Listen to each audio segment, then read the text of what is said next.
Max versus Dustin, who won? Now, I don't think there's a lot of controversy here. I'll just share with you in the building. Who won was a question that people were asking each other until Bruce Buffer got in there and gave us the answer. Give you my experience.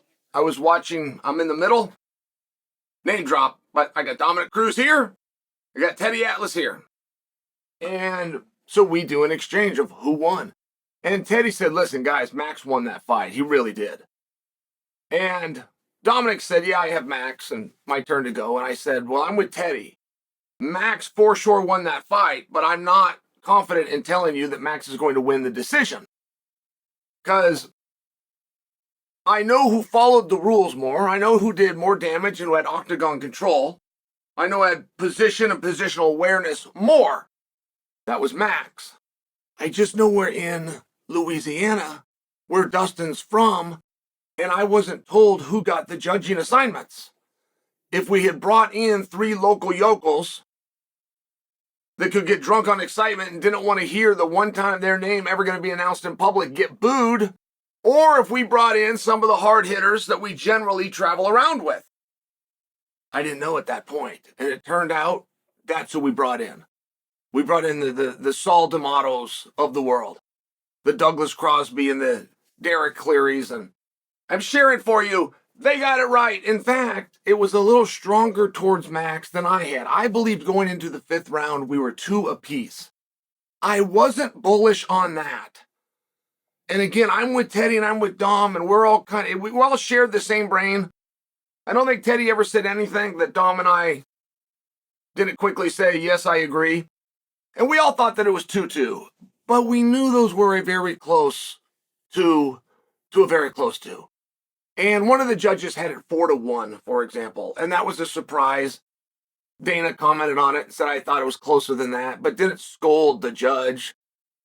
Dustin Poirier said, I thought it was closer than that, but he didn't yell foul ball to the judge. It was a hard fight to score. Now, let me personalize something. You guys might not have seen this. And this meant a lot to me. I'm working with ESPN, and we got our little booth. Right where the fans walk in and the fans exit, we're right there with them. So we've got a little area roped off. They're playing our voices live for whoever would like to come out and make this a makeshift live event, kind of like game day. Max comes and joins us at the top of the hour. What does that mean? The UFC ends, we begin. Max left the cage, did not even put his shirt on.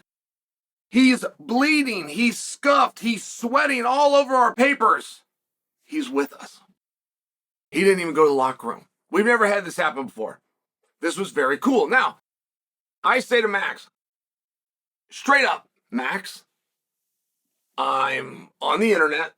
As I'm surfing, I keep getting asked to ask you about Ilia Topuria. This is for what's next. Ilia Topuria. I've been asked to throw Justin Gaethje's name in. Islam, is he going to return? Can he return to you for the BMF belt? And Arman Sarukian. So I really threw a lot of names out there, right? I just try to bounce something off of Max. I'm not expecting him to have an answer or even a perfect answer, particularly in this moment. He said, yeah, those are all fine. He said, but if you're asking me the one I want, I got unfinished business with Charles Oliveira. Where did that come from? I said, Max, and he elaborated on that. Those two had fought before at 145 pounds and a decade ago. Charles beat him. Max isn't happy about it. Now Max has a nice shiny belt. I mean, nobody calls out a guy that just got beat. Unless you really want to fight that guy.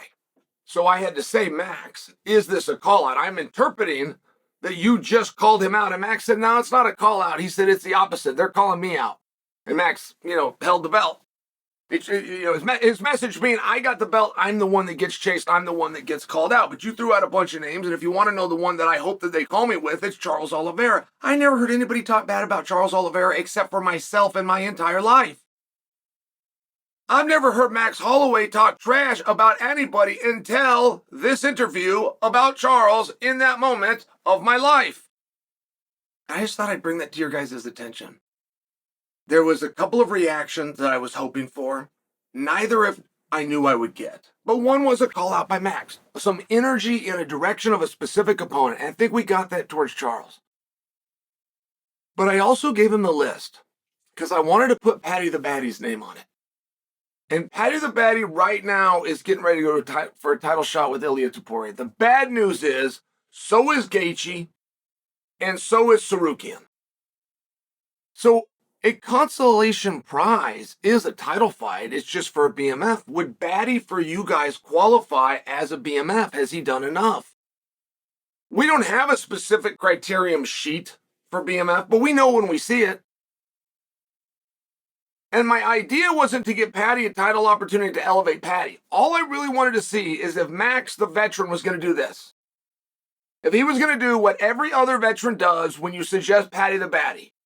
He's too young. He hasn't done enough. He's a stick. He's a gimmick. They all tried that, all the way down to Chandler.